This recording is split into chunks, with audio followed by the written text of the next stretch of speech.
Merci à toutes et à tous d'être ici, et notamment aux enfants. On est très contents d'accueillir. Et donc nous accueillons Violaine et Pierre. Violaine, elle est venue en résidence un mois en ce début d'année. Elle a justement fait la traduction des contes de Grimm. Et son compagnon Pierre, lui, il était venu à une autre occasion avec Frédéric Boyer pour lire du Virgile ici. Donc on est très ravis de les accueillir.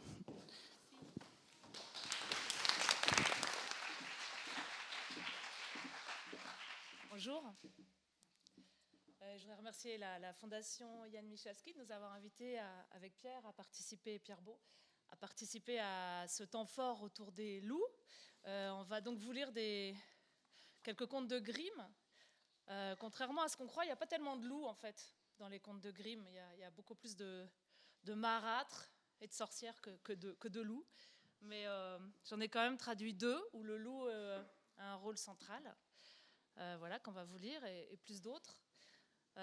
Juste un mot sur ces traductions. En fait, j'essaye d'être au plus près de la langue de l'allemand, de la langue d'origine, qui est une langue assez simple, assez répétitive, un peu minimaliste comme ça, et très proche de la langue parlée. Voilà, je me suis juste permis 2 libertés. La première, c'est que parfois, c'est pour aller dans le sens de l'oralité, je bascule le texte au présent, parce que je trouve que ça fait une langue plus dynamique, plus active. Et la deuxième liberté que j'ai prise, elle est un petit peu plus audacieuse, enfin quoi qu'en ce moment, finalement, c'est assez monnaie courante. Je me suis permis parfois de changer les genres. Parce que, à force de lire les contes de Grimm, j'en avais un peu assez que les femmes soient toujours soit victimes, soit méchantes, soit sorcières, soit marâtres, soit mortes, soit vieilles. Pas d'autre alternative.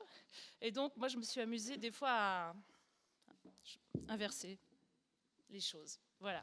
Mais à part ce petit changement, c'est tout à fait le texte des frères Grimm. Voilà. Bon. On y va.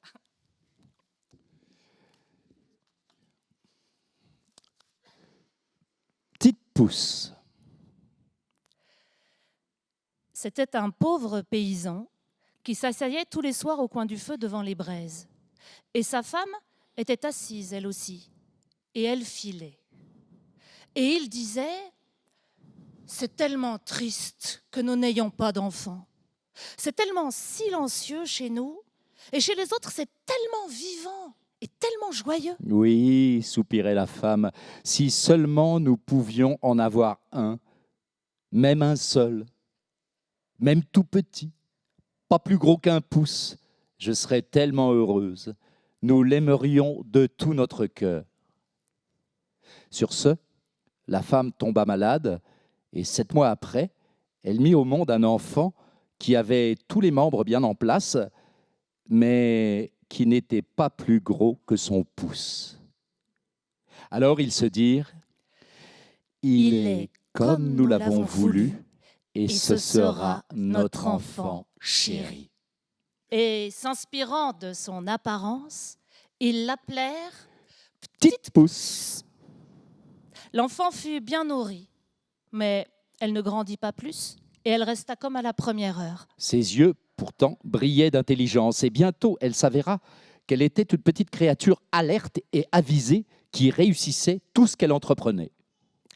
Un jour, le paysan s'apprête à partir dans la forêt pour couper du bois, et il marmonne entre ses dents. Oh, si seulement quelqu'un pouvait m'apporter la charrette là-bas.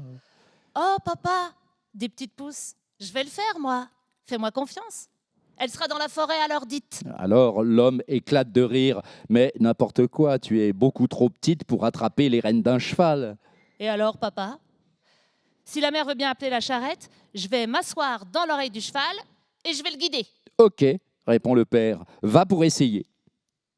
Et quand l'heure arrive, la mère attelle la charrette et elle pose Petite Pouce dans l'oreille du cheval. Et alors la petite se met à diriger le cheval à tue-tête. Dia, dia. Et il avance parfaitement, comme conduit par un vrai maître. Et la charrette prend la route vers la forêt. Or, Il se trouve qu'au détour d'un virage, alors que la petite crie « Allez, allez !» 2 étrangers passent par là. « Non mais je rêve, dit le premier. Il y a une charrette qui trace et un cocher qui dirige le cheval, et pourtant il n'y a personne. » Il y a quelque chose qui cloche là-dedans, dit le second. On va suivre la carriole pour voir jusqu'où elle va. La charrette s'enfonce complètement dans la forêt, et puis elle arrive pile à l'endroit convenu, près du tas de bois. Petite Pouce aperçoit son père, alors elle lui crie « Papa, tu vois, on est là, la charrette et moi. Mais maintenant, fais-moi descendre. » Le père bloque le cheval de la main gauche, et de la droite, il ressort la petite fille de l'oreille. Et elle s'assoit sur un brin de paille pour rigoler.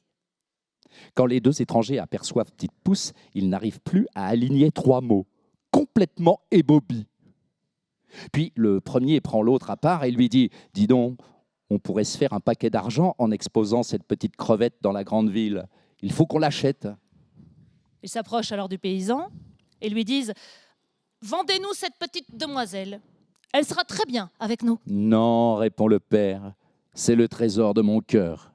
Elle n'est pas à vendre pour tout l'or du monde. » Mais Petite Pouce, entendant la négociation, crapahute dans les plis de l'habit de son père, se juche sur ses épaules et lui chuchote à l'oreille « Papa, donne-moi, je reviendrai bien vite. » Alors, le père la donne aux 2 étrangers contre une belle pièce d'argent.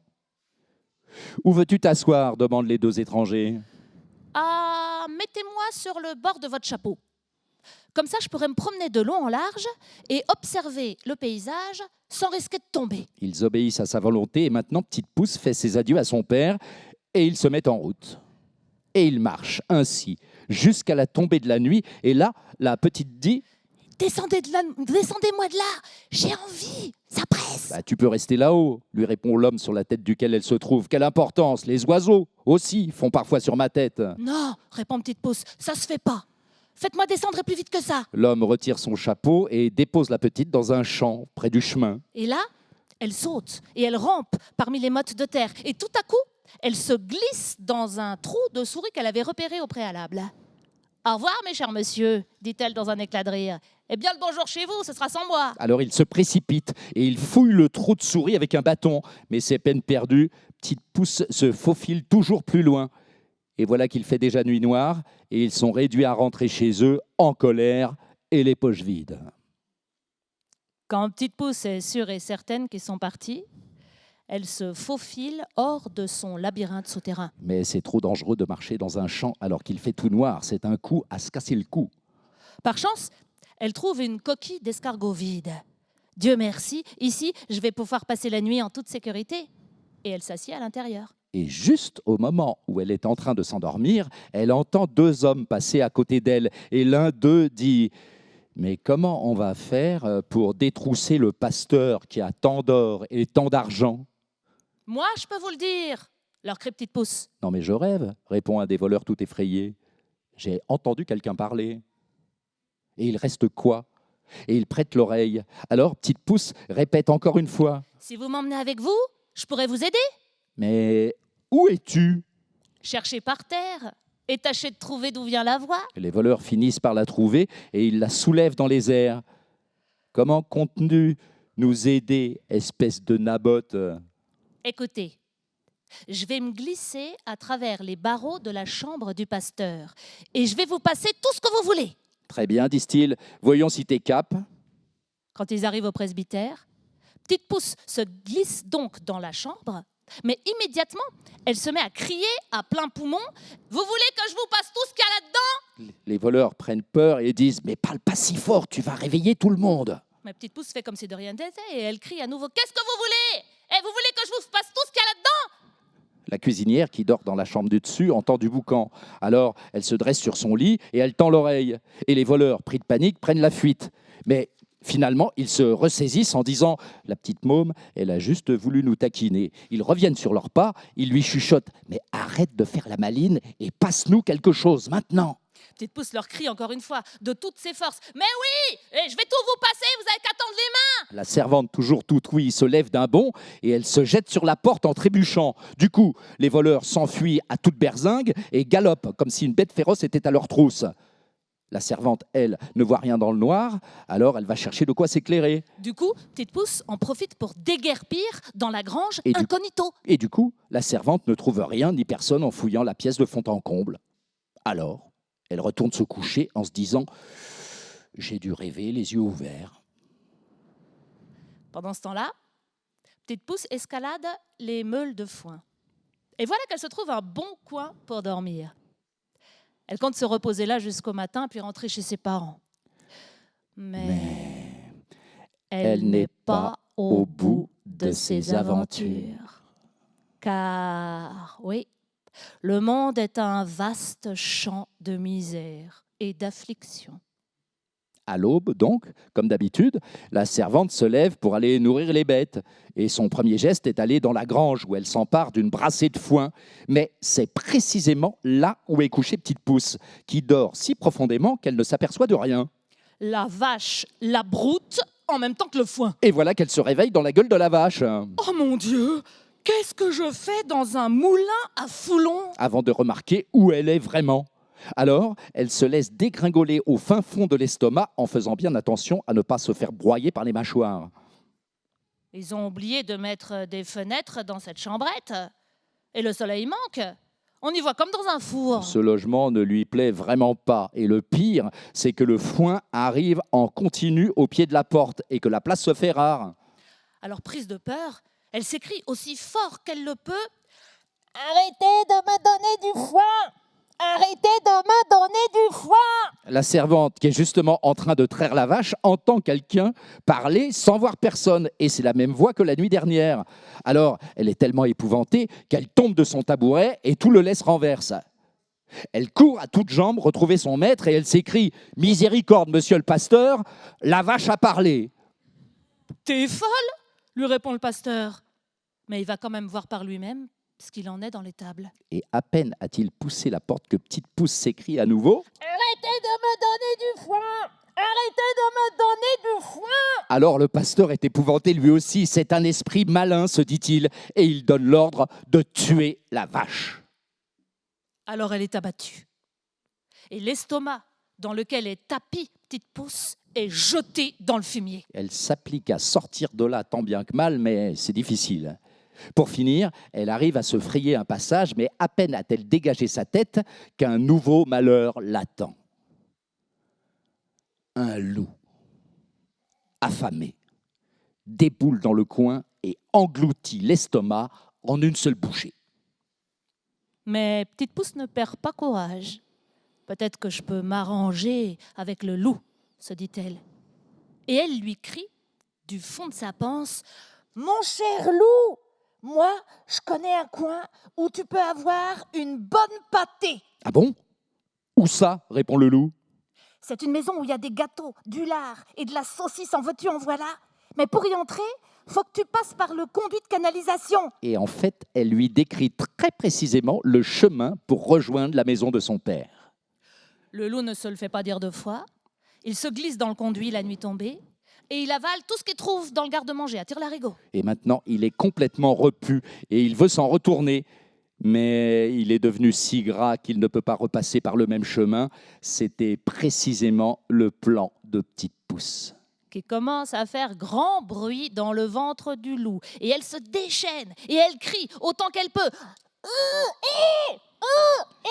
Mais tais-toi! Tu vas réveiller tout le monde, lui dit le loup. Eh ben quoi, lui répond la petite. T'as bien baffré. Maintenant, moi aussi, j'ai le droit de m'amuser. Et elle crie de plus belle. Du coup, son père et sa mère se réveillent enfin. Ils traversent la chambre et ils regardent à l'intérieur du conduit.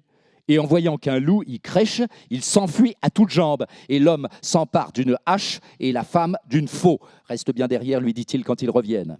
Je vais lui donner un grand coup pour le tuer, mais si jamais il reste en vie, tu vas lui foncer dessus et tu vas lui ouvrir le corps. Et là, Petite Pouce reconnaît la voix de son père. Et elle lui crie « Cher papa, je suis là, je suis dans le ventre du loup !» Et le père, ivre de joie, lui répond « Dieu soit loué, notre enfant, notre cher enfant, a retrouvé le chemin de la maison. » Et il demande à la femme de poser la faux pour ne pas blesser Petite Pouce. Et puis, il prend de l'élan et il donne au loup un tel coup sur la tête qu'il s'écroule, raide mort. Et puis, ils prennent des ciseaux et un couteau et ils lui découpent le ventre et ils en sortent la petite. Ah, dit le père, tu nous as fait bien du souci. Oui, dit la petite. J'ai vadrouillé de par le monde, mais Dieu soit loué, je peux à nouveau de respirer de l'air pur. Mais qu'est-ce que tu as fabriqué pendant tout ce temps? Ah, papa, j'ai été dans un trou de souris, dans le ventre d'une vache et dans la panse d'un loup, mais maintenant, je reste avec vous pour toujours. Et nous ne te vendrons plus jamais, même contre tout l'or du monde. Et maintenant, ils serrent fort leur petite pousse chérie Et ils la couvrent de baisers et ils lui donnent à boire et à manger. et ils lui font faire de nouveaux habits, car les siens sont tout abîmés par son grand voyage.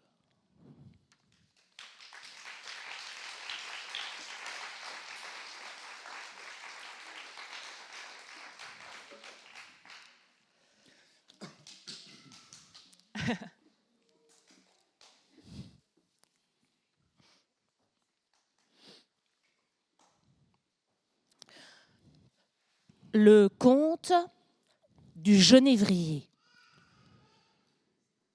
Il était une fois, il y a bien longtemps maintenant, peut-être 2000 ans, un homme riche qui avait une femme belle et pieuse. Et il s'aimait très fort, mais il n'avait pas d'enfant. Pourtant, il voulait vraiment en avoir. Et la femme priait jour et nuit pour cela. Mais il n'en avait pas. Il n'en avait jamais. Devant leur maison, il y avait une cour avec un genévrier. Un jour, la femme se met dessous pour éplucher une pomme. C'est l'hiver. Et pendant qu'elle épluche la pomme, elle se coupe le doigt et le sang tombe sur la neige. Ah, dit la femme, et elle soupire au plus profond d'elle-même, et elle regarde le sang, et elle est prise de mélancolie. Ah, si seulement je pouvais avoir un enfant, aussi rouge que le sang, et aussi blanc que la neige. Et tout en disant cette phrase, elle devient tout à coup très joyeuse. C'est comme si quelque chose allait arriver pour de vrai. Alors elle s'en retourne à la maison et 1 mois se passe et la neige disparaît. Et après 2 mois, tout redevient vert. Et après 3 mois, les fleurs sortent de terre. Et après 4 mois, tous les arbres se mettent à pousser dans le bois. Et les branches vertes s'en mêlent les unes aux autres. Et les oiseaux chantent et ça résonne dans la forêt. Et quand les fleurs tombent des arbres, le 5e mois est passé. Et elle se tient toujours sous le genévrier qui sent tellement bon. Et alors son cœur commence à déborder de joie et elle tombe à genoux et elle n'arrive pas à se ressaisir. Et à la fin du 6e mois, les baies du genévrier sont devenues grosses et fermes. Et elle devient très calme. Et au 7e mois, elle les attrape sur l'arbre et elle les mange avec frénésie. Et alors, elle devient triste et malade. Et alors passe le 8e mois. Et elle appelle son mari et elle pleure. Et elle dit, « Si je meurs, enterre-moi sous le genévrier. » Et alors elle s'apaise. Et elle se réjouit jusqu'à la fin du 9e mois. Et là, elle a un enfant. Aussi blanc que la neige et aussi rouge que le sang. Et quand elle s'en rend compte, elle se réjouit tellement qu'elle en meurt. Alors son mari l'enterre sous le genévrier et il commence par pleurer très fort. Ça dure un certain temps et puis les larmes coulent plus doucement et puis il pleure encore un peu et puis il s'arrête. Et alors il reprend à nouveau une femme. Avec cette nouvelle femme, il a un garçon. Mais l'enfant qu'il a eu avec la première femme est une petite fille et elle est rouge comme le sang et blanche comme la neige. Et quand la nouvelle femme regarde son fils, elle l'aime vraiment très fort. Mais après, quand elle regarde la petite fille, ça lui transperce le cœur. C'est comme si elle était en permanence en travers de son chemin et elle voudrait bien lui léguer sa fortune. Et ça la turlupine et le diable la pousse à être contre la petite fille. et elle la chasse d'un coin à un autre. Et elle la pince ici, et elle la coince là. Si bien que la pauvre petite vit dans la peur en permanence. Et quand elle rentre de l'école, elle ne sait pas où se mettre pour trouver la paix. Un jour, la femme est au grenier. Jean, le petit garçon, va la voir et lui dit « Maman, donne-moi une pomme. » La femme dit « Oui, mon enfant. » Et elle lui donne une belle pomme qu'elle sort d'un coffre. Mais le coffre a un gros couvercle, bien lourd, avec une grosse serrure en fer, Bien coupante. « Maman, dit le petit garçon, est-ce que la sœur peut en avoir une, elle aussi ?» Ça contrarie la femme. Mais elle dit pourtant oui quand elle rentrera de l'école. Et quand elle la voit arriver par la fenêtre, c'est exactement comme si le diable était entré à l'intérieur d'elle-même et elle change d'avis. Et elle reprend la pomme à son fils et elle dit Pas avant ta sœur. « Et là, elle jette la pomme dans le coffre et elle le referme bien fort. Et quand la petite fille passe la porte, le diable la pousse à lui dire très gentiment Ma fille, est-ce que tu veux une pomme ? Et en même temps, elle la regarde, pleine de colère. La petite dit « Maman, comme tu as l'air furieuse, oui, donne-moi une pomme. » Alors là, la mère se dit qu'elle doit la rassurer. Viens avec moi, qu'elle dit. Et elle ouvre le couvercle du coffre, attrape donc une pomme. Et quand la petite fille se penche à l'intérieur du coffre, le diable lui souffle et vlan ! Et elle rabat le couvercle tellement fort que la tête valse et tombe dans les pommes rouges. Alors elle est envahie par la peur et elle se dit mais qu'est-ce que j'ai fait ? Alors elle descend dans sa chambre.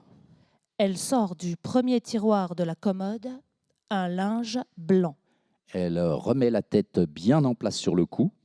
Elle la fait tenir avec le linge Elle installe la petite sur une chaise devant la porte, et elle lui met une pomme dans la main. si bien qu'on ne soupçonne plus rien. Ensuite, le petit Jean va voir sa mère à la cuisine. Elle est devant le feu et elle touille une grande marmite remplie d'eau bouillante. « Maman, dit petit Jean, la sœur est assise devant la porte et elle est toute blanche et elle a une pomme dans les mains. Je lui ai dit qu'elle devait me donner une pomme, mais elle répond rien. C'est bizarre. » Retourne la voir, dit la mère. Et si jamais elle répond toujours pas, donne-lui une claque derrière l'oreille. Alors Jean va la voir et il lui dit « Sœur, donne-moi la pomme. » Mais elle se tait. Alors, il lui donne une claque derrière l'oreille. Et là, la tête tombe par terre. Alors il est terrorisé. Et il commence à pleurer et à crier et il court voir sa mère et il dit « Ah, maman, j'ai cassé la tête de ma sœur. » Et il pleure, et il pleure. Impossible de le consoler. « Mon petit Jean, mais qu'est-ce que t'as fait ? Tais-toi. Personne ne doit le savoir. Jamais. D'ailleurs, maintenant, on ne peut plus revenir en arrière. On va la faire cuire en saumure. » Alors la mère prend la petite fille et elle la découpe en tranches. Elle la met dans la marmite et elle la fait cuire en saumure. Mais le petit Jean reste là, et il pleure, et il pleure, et ses larmes tombent dans la marmite, et il n'y a pas besoin de rajouter de sel. Le père rentre à la maison et il se met à table. « Où est ma fille ?» Et là, la mère lui sert une grosse tranche qui flotte dans une sauce noire. Et le petit Jean pleure sans pouvoir s'arrêter. Alors le père dit à nouveau « Mais où est ma fille ?» Ah, dit la mère. Elle a quitté le pays pour aller voir la famille de sa mère. Elle compte y rester un moment. Mais pourquoi faire? Elle ne m'a même pas dit au revoir. Oh, elle voulait tellement partir. Elle m'a demandé si elle pouvait y rester 6 semaines. Elle sera très bien là-bas. Ah, dit l'homme, ça me rend triste. C'est quand même pas possible. Elle aurait pu me dire au revoir quand même. Sur ce, il commence à manger. Et il dit, Mon petit Jean, mais pourquoi tu pleures? La sœur va bientôt revenir. puis il dit, Ah, chère femme, j'adore ce repas. donne-moi encore, encore, Et plus il mange, plus il en veut. Et il dit, encore, encore, tout pour moi, rien pour les autres, vous n'aurez rien du tout. et il mange jusqu'à la fin du plat. Et les os, il les jette sous la table. Mais le petit Jean monte à l'étage et va chercher dans le dernier tiroir de sa commode son plus beau foulard en soie. Et puis il ramasse tous les cartilages et tous les os qui sont sous la table et il les enveloppe dans le foulard. Et il les met devant la porte et il pleure des larmes de sang. Puis, il dépose le tout sous le genévrier, dans l'herbe verte. Et il se sent très léger tout à coup. Et il arrête de pleurer. Alors, le genévrier commence à se balancer et les branches vont l'une vers l'autre. De l'une à l'autre, exactement comme si elle se réjouissait du fond du cœur, auquel battait des mains. Et à cet instant, une brume se lève autour de l'arbre et ça flambe au milieu comme du feu. Et de ce feu s'échappe un bel oiseau. Et il chante très bien. C'est magnifique. Et il vole haut dans le ciel. Et quand il n'est plus là, le genévrier redevient comme avant et le foulard avec les os a disparu. Et tout à coup, le petit Jean se sent très léger et très heureux, exactement comme si sa sœur était encore en vie. Alors il rentre tout joyeux à la maison. Il se met à table et il mange. Quant à l'oiseau, il s'envole. Loin, Loin, loin. Et puis, il va se poser sur la maison d'un orfèvre. Et il commence à chanter. Ma mère m'a massacré, mon père m'a dévoré, et mon petit frérot, sous la table, a repris tous mes os, les a posés dans un foulard en soie, à l'ombre du genévrier, ma foi. Je suis cuit, cuit, le bel oiseau, cuit, cuit, c'est cuit, cuit, moi. L'orfèvre est assis dans son atelier, il est en train de fabriquer une chaîne en or. Et là, il entend l'oiseau qui chante sur son toit. Et il trouve ça très beau. Alors il se lève, et comme il passe la porte, il perd sa pantoufle. Mais il continue pourtant à marcher jusqu'au milieu de la route avec une seule pantoufle et une seule chaussette. Il porte encore son tablier de travail. Et dans une main, il a la chaîne en or, et dans l'autre, la tenaille. Et le soleil brille tellement fort sur la route. Alors il s'arrête et il regarde l'oiseau. Et alors il dit, « Oiseau, comme tu chantes bien, chante-moi ton air, encore une fois. » Non, dit l'oiseau, chante pas 2 fois gratis. Si tu me donnes la chaîne en or, je veux bien chanter encore une fois. « Tiens, dit l'orfèvre, voilà la chaîne. Maintenant, chante-moi ton air, encore une fois. » Alors l'oiseau arrive, il attrape la chaîne en or avec ses serres droites, il se pose devant l'orfèvre et il chante.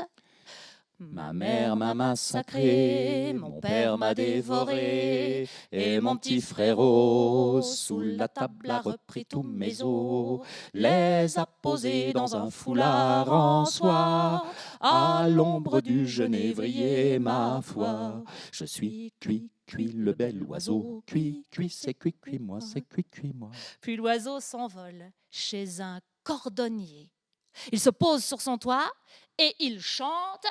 Ma mère m'a massacré, mon père m'a dévoré, et mon petit frérot, sous la table, a repris tous mes os, les a posés dans un foulard en soie, à l'ombre du genévrier, ma foi. Je suis cuit, cuit, le bel oiseau, cuit, cuit, c'est cuit, cuit, moi, c'est cuit, cuit, moi. Le cordonnier l'entend chanter, alors il sort en bras de chemise devant sa porte et il regarde le toit de sa maison et il doit mettre la main devant ses yeux pour ne pas être aveuglé par le soleil. Oiseau, dit-il, comme tu chantes bien. Et alors il appelle sa femme, restez à l'intérieur. Femme, viens ici, il y a un oiseau là. Qu'est-ce qu'il chante bien. Viens voir l'oiseau. Et encore après, il appelle sa fille et ses enfants. Et aussi les compagnons et les apprentis et les servantes. Et ils viennent tous au milieu de la route. Et ils regardent l'oiseau. Qu'est-ce qu'il est beau! et il a de si belles plumes rouges et bleues, et autour du cou, il a comme de l'or pur, et ses yeux sont plus brillants que des étoiles. Oiseau, dit le cordonnier, chante-moi ton air, encore une fois. Non, chante pas 2 fois gratis. Tu dois m'offrir quelque chose. Femme, dit l'homme, monte là-haut, sur la dernière étagère, il y a une paire de chaussures rouges. Amène-la-moi. Alors la femme y va et ramène les chaussures. Tiens, oiseau, dit l'homme, et maintenant, chante-moi ton air, encore une fois. Alors l'oiseau arrive et il attrape les chaussures avec ses serres gauches. Et il retourne se poser sur le toit pour chanter « Ma mère m'a massacré, mon père m'a dévoré, et mon petit frérot, sous la table, a repris tous mes os, les a posés dans un foulard en soie, à l'ombre du genévrier, ma foi. Je suis cuit, cuit, le bel oiseau, cuit, cuit, c'est cuit, cuit, moi, c'est cuit, cuit, moi, c'est cuit, cuit, moi, c'est cuit, cuit. » Et dès qu'il a fini de chanter, il s'envole. Loin, loin, loin. Dans ses serres droites, il a la chaîne. Dans ses serres gauches, les chaussures. Et il s'envole Loin, très loin. jusqu'à un moulin. Et le moulin tourne. Clic, clac, clic, clac, clic, clac. Et dans le moulin, il y a 20 garçons meuniers qui taillent la pierre et la cognent. Hic, hac, hic, hac, hic, hac. Et le moulin tourne. Clic, clac, clic, clac, clic, clac. Et alors l'oiseau se pose sur un tilleul devant le moulin et il chante « Ma mère m'a massacré. » Et là, l'un des gars s'arrête de travailler. Mon père m'a dévoré. Et là, ils sont 2 à s'arrêter pour l'écouter. Et mon petit frérot, Et maintenant, ils sont 4 à s'arrêter. sous la table, a repris tous mes os, les a posés dans un foulard en soie. Et maintenant, il n'y en a plus que 8 qui travaillent. À l'ombre Et maintenant, plus que 5. du genévrier, ma foi. Et maintenant, il n'y en a plus qu'un seul qui travaille. Je suis cuit, cuit, le bel oiseau. Cuit, cuit, c'est cuit, cuit, moi, c'est cuit, cuit, moi. Et maintenant, le dernier s'arrête, lui aussi. Mais il n'entend que la fin du morceau. Oiseau, dit-il, comme tu chantes bien, je voudrais t'entendre moi aussi. Chante-moi ton air, encore une fois. Non, chante pas 2 fois gratis. Si tu me donnes la meule, je veux bien chanter encore une fois. Oui, si ça tenait qu'à moi, dit-il, je te la donnerais tout de suite. Oui, disent les autres, s'il chante son air encore une fois, il pourra l'avoir. Alors l'oiseau descend vers eux et les meuniers s'y mettent à 20 pour porter et soulever la meule avec des branches.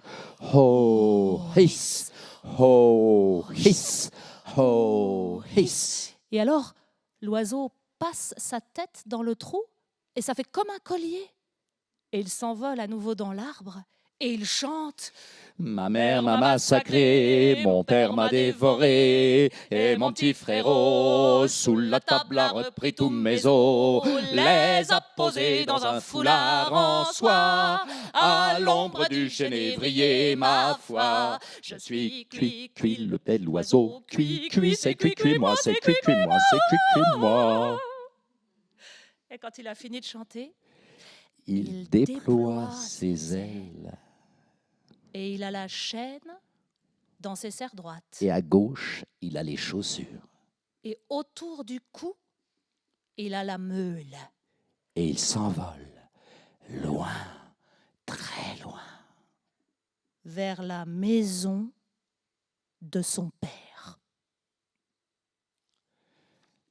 Dans la cuisine, le père, la mère et petit Jean sont à table. Et le père dit « Ah, qu'est-ce que je me sens bien! Je me sens tellement léger tout à coup. » Non, moi je me sens très angoissée, dit la mère.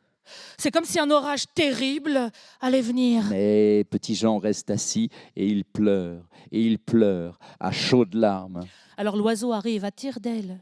Et au moment où il se pose sur le toit, le père dit « Ah, je me sens tellement heureux. et le soleil brille tellement fort. C'est exactement comme si j'allais retrouver une vieille connaissance. Non, moi j'ai peur, dit la femme. Je claque des dents et c'est exactement comme si j'avais du feu dans les veines.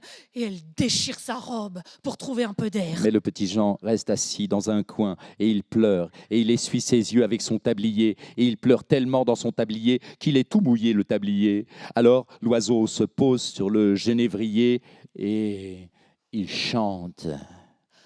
Ma mère m'a massacré. Et là, la mère se bouche les oreilles. Et elle ferme bien fort ses yeux. Et elle ne veut rien voir et rien entendre. Mais ça gronde dans ses oreilles comme une tempête déchaînée. Et ça brûle dans ses yeux comme l'éclair fulgurant. Mon père m'a dévoré. Ah, mère, dit l'homme, quel bel oiseau. Et il chante tellement bien, c'est magnifique. Et le soleil brille tellement fort. Et il y a comme une odeur de cannelle dans l'air. Et mon petit frérot. Alors le petit Jean relève la tête et il pleure de plus belle. Mais l'homme dit, je vais voir dehors, il faut absolument que je voie cet oiseau de plus près. Ah, surtout n'y va pas, dit la femme. J'ai l'impression que toute la maison tremble et qu'elle est brûlée par les flammes. Mais l'homme sort quand même et il observe l'oiseau. Sous la table a repris tous mes os, les a posés dans un foulard en soie. À l'ombre du genévrier, ma foi, je suis cuit, cuit, le bel oiseau. Cuit, cuit, c'est cuit, cuit, moi, c'est cuit, cuit, moi.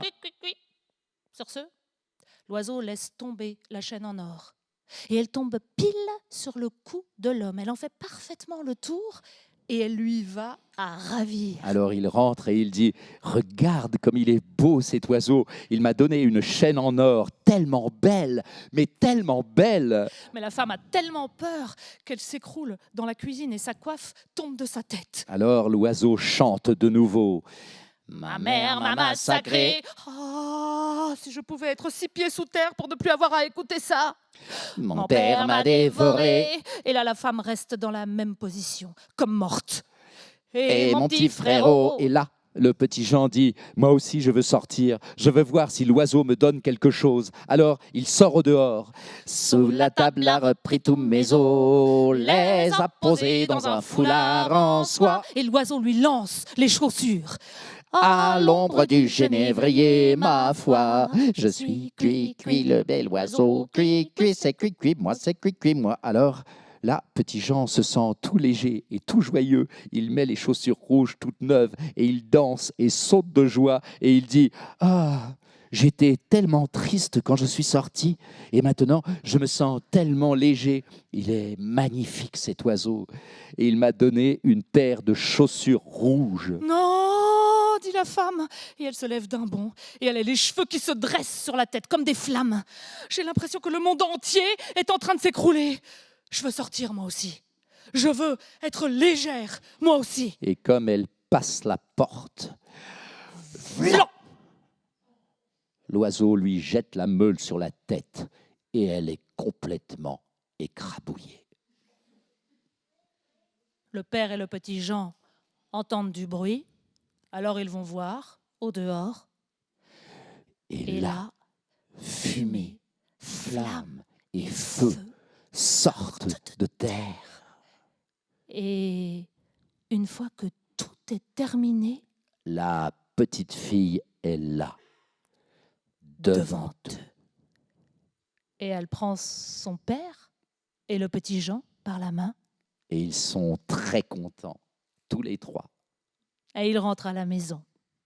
Et ils se mettent à table et ils mangent.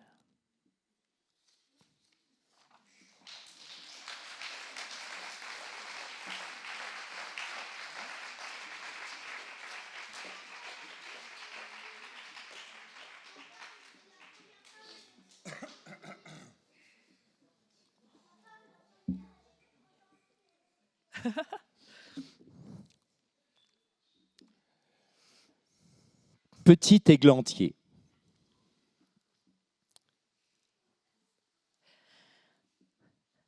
Il y avait, dans le temps, un roi et une reine qui se disaient chaque jour Ah, si seulement nous pouvions avoir un enfant. Mais il n'en avait jamais. Or, voilà qu'un jour, une grenouille sort de l'eau alors que la reine est au bain, et elle saute à terre et lui dit «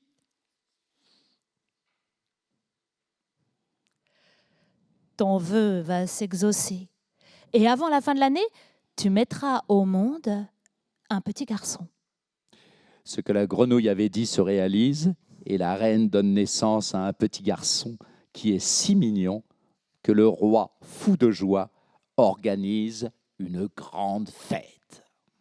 Il n'invite pas seulement la famille, les amis et les connaissances, mais aussi les sages, pour qu'ils soient bien disposés envers cet enfant. Il y en a 13 dans son royaume. Mais comme il n'a que 12 assiettes en or pour leur servir à manger, il est obligé d'en laisser un de côté. La fête bat son plein et maintenant qu'elle se termine, les sages prodiguent à l'enfant des dons merveilleux. L'un, la vertu, L'autre, la beauté, le troisième, la richesse. et ainsi de tout ce qu'on peut désirer au monde. Quand les 11 ont parlé, soudain, le 13e fait irruption. Pour se venger de ne pas avoir été invité, sans saluer, ni même regarder personne, il dit d'une voix tonnante « Le fils du roi, à 15 ans, se piquera avec un fuseau et trouvera la mort. » Et sans dire un mot de plus, il fait volte-face et il quitte la salle. Tout le monde est terrorisé. Alors le 12e s'avance. Il n'a pas encore parlé. Comme il ne peut pas annuler le mauvais présage, mais seulement l'adoucir, il dit Le fils du roi ne tombera pas dans la mort, mais dans un profond sommeil qui durera 100 ans. Le roi, pour préserver à tout prix son enfant chéri du malheur, donne l'ordre de brûler tous les fuseaux du royaume. Quant au petit garçon, les prédictions des sages se réalisent absolument, car il est si beau, Si sage si aimable, et si raisonnable, qu'on ne peut que l'aimer en le voyant. il se trouve pourtant que pile le jour de ses 15 ans, le roi et la reine ne sont pas là. Et le jeune homme se retrouve tout seul au château. Alors il en profite pour musarder partout. Il visite chambres et salons au gré de sa fantaisie. Et pour finir, il arrive au pied d'une vieille tour. Il grimpe l'escalier en colimaçon très étroit. Et là, il se retrouve devant une petite porte avec une clé toute rouillée, bien enfoncée dans la serrure. Il la tourne La porte s'ouvre d'un coup. et alors il découvre une petite mansarde où un vieil homme est penché sur un fuseau en train de filer du lin. « Bonjour petit père », dit le fils de roi, « qu'est-ce que tu fais là ?»« Je file, lui répond le vieux en hochant la tête. Ah, c'est quoi cette chose qui danse si joyeusement ?» dit le jeune homme en prenant le fuseau, voulant filer lui aussi. Mais à peine a-t-il touché le fuseau que la formule magique se réalise et qu'il se pique le doigt. Et à peine a-t-il le temps de ressentir la piqûre qu'il s'écroule sur un lit qui se trouve là et qu'il tombe dans un profond sommeil. Et ce sommeil contamine tout le château. Le roi et la reine, qui venaient juste de rentrer, s'endorment dans la grande salle et toute la cour avec. Et aussi les chevaux dans les écuries, Les chiens dans la cour, les pigeons sur les toits. les mouches sur les murs. Oui. Et le feu qui flambait sous la cuisinière se consume et s'éteint. Et le rôti arrête de grésiller. Et le cuisinier qui voulait tirer les cheveux du marmiton parce qu'il avait gâté une sauce, y renonce et s'endort. Et le vent se couche.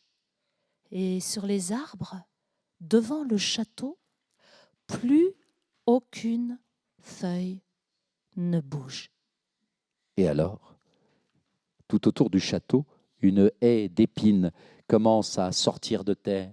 Et chaque année, elle devient plus haute Et elle finit par envelopper tout le château, et par le recouvrir totalement. si bien qu'on n'en voit plus rien, pas même la girouette sur le toit. Et partout dans le pays, une légende se propage sur le jeune prince endormi. qu'on appelle désormais Petit Églantier. Et des filles de rois se présentent de temps à autre pour tenter leur chance et essayer de traverser la haie jusqu'au château, mais elles n'y arrivent jamais. Car les épines, comme si elles avaient des mains, s'agrippent les unes aux autres. Et les jeunes demoiselles se retrouvent accrochées là-dedans sans parvenir à s'en sortir.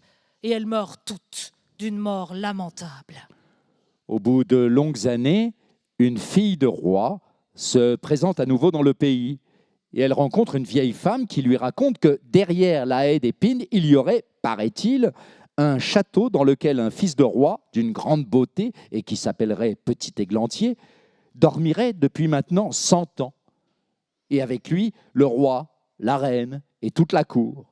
De par sa grand-mère, elle sait aussi que des filles de roi se sont déjà présentées en grand nombre et qu'elles ont tenté de traverser la haie d'épines, mais qu'elles sont restées accrochées là-dedans et qu'elles sont toutes mortes d'une mort lamentable. Alors la jeune fille dit « Moi, j'ai peur de rien. Je vais passer au travers pour aller voir Petit Églantier le magnifique. » La brave dame a beau l'en dissuader, rien n'y fait.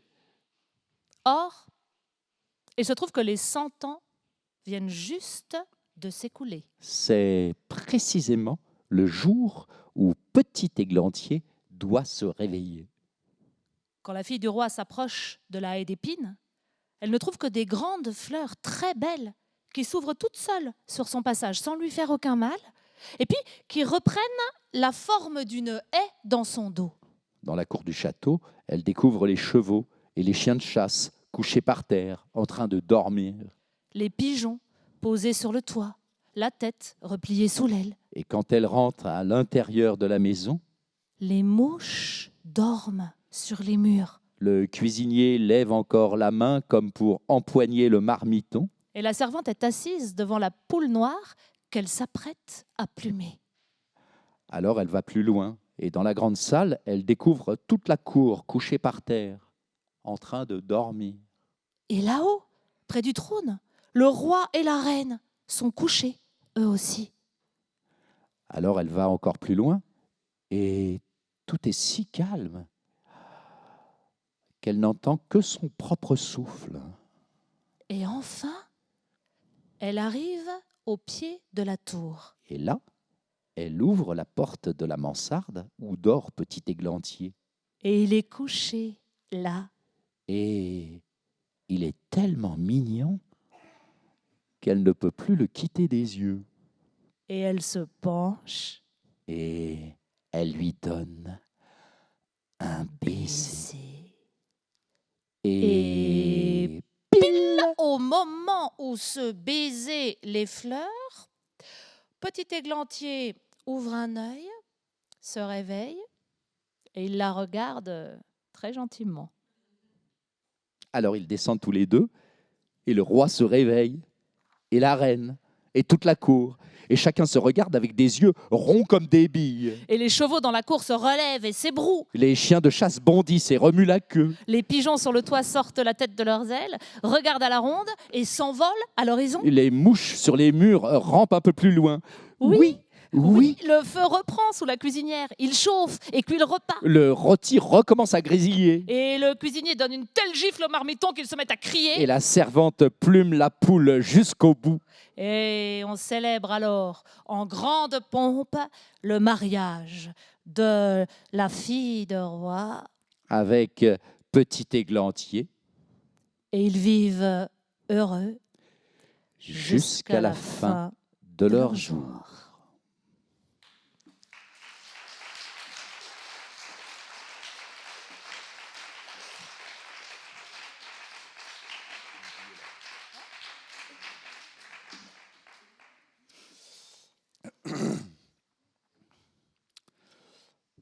Un conte pas très connu qui s'appelle Barbe Bleue.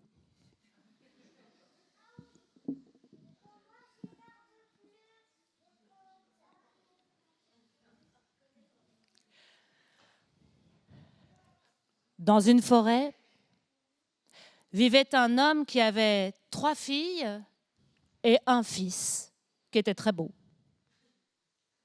Un jour, un carrosse d'or s'arrête tranquillement devant chez lui. Il est tiré par 6 chevaux et escorté d'une foule de serviteurs. Un roi en sort et dit à l'homme: Je souhaite prendre votre fils pour époux. L'homme se réjouit d'une telle opportunité pour son fils et dit aussitôt oui. D'ailleurs, il n'y a rien à redire à ce prétendant, sauf qu'il a une barbe complètement bleue, qui fait un peu peur à première vue. Le jeune garçon, lui aussi, commence par avoir peur à l'idée de l'épouser, mais après discussion avec son père, il finit par donner son accord. Pourtant, comme il a encore très peur, il va trouver ses 3 sœurs, il les prend à part et il leur dit: « Mes chères sœurs, si jamais vous m'entendez crier où que vous soyez, laissez tout en plan et courez à mon secours. » Les sœurs promettent de le faire et puis elles l'embrassent. Adieu, petit frère, dès qu'on entendra ta voix, on saute sur nos chevaux et on arrive. Sur ce, il rejoint Barbe-Bleue dans son carrosse et s'en va avec lui. Quand il arrive au château, il trouve tout magnifique. Et le moindre de ses souhaits, maintenant qu'il est roi, est immédiatement exaucé.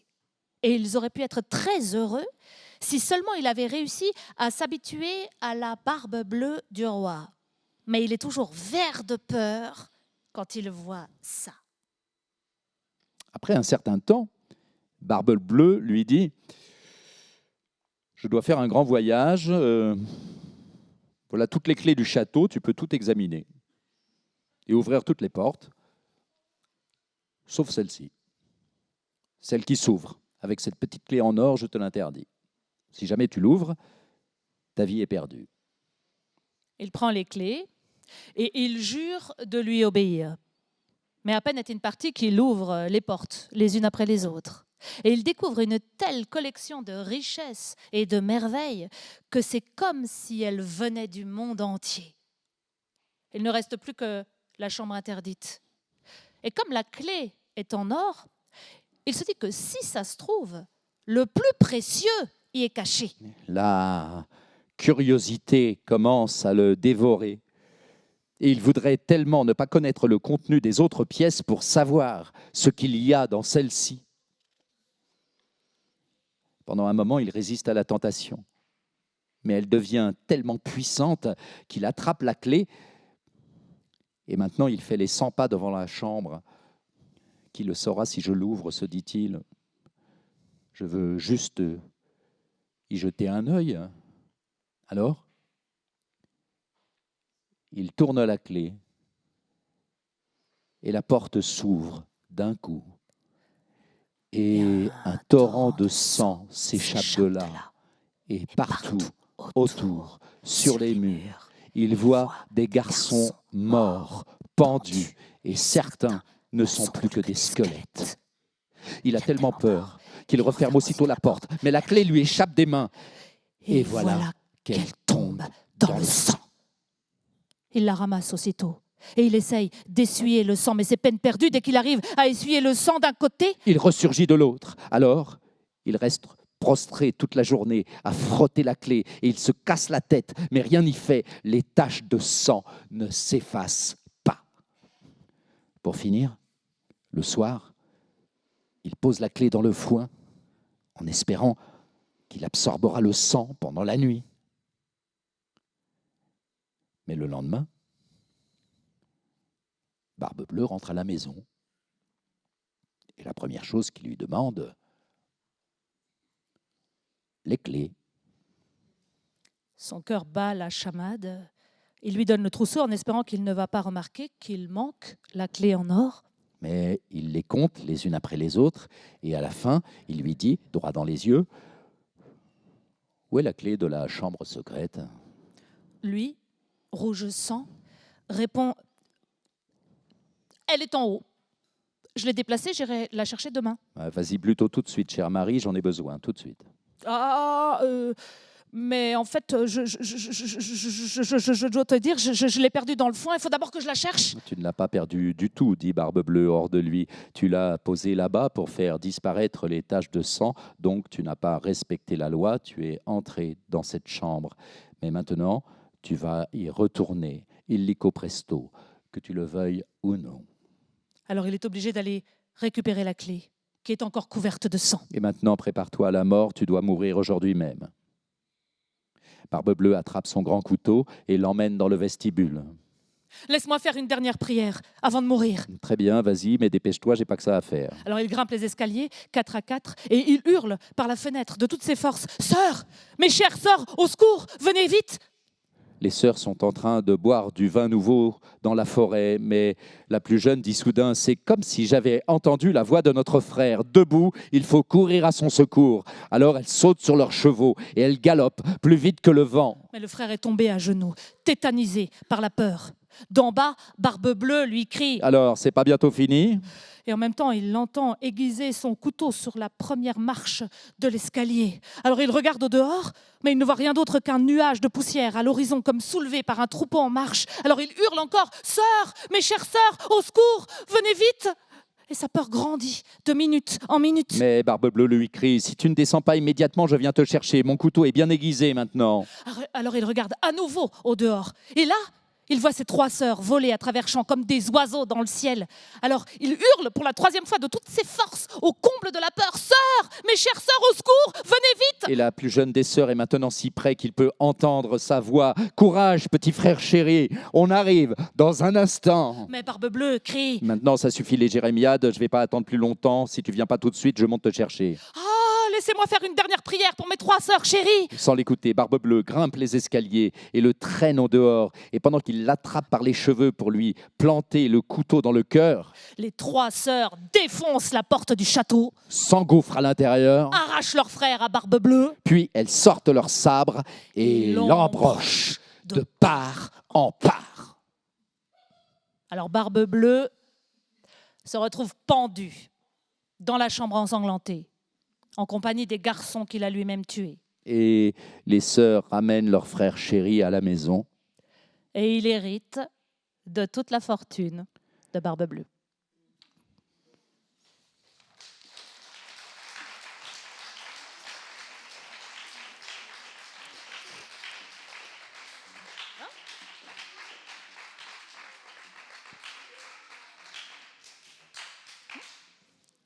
Et un petit dernier, très peu connu.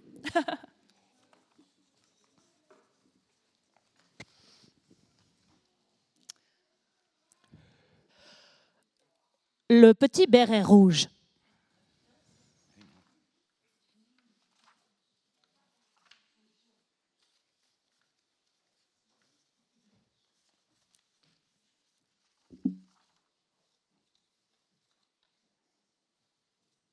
Le petit béret rouge.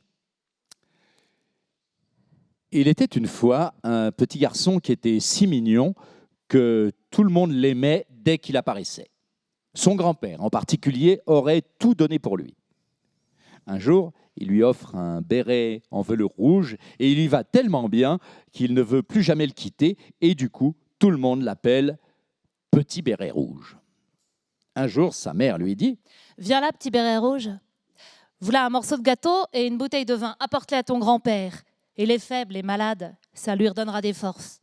Va vite, après il fera trop chaud. Et dehors, sois sage et marche bien gentiment sur le chemin. Ne le quitte surtout pas, sinon tu vas te casser la figure et la bouteille y passera et ton grand-père n'aura plus rien.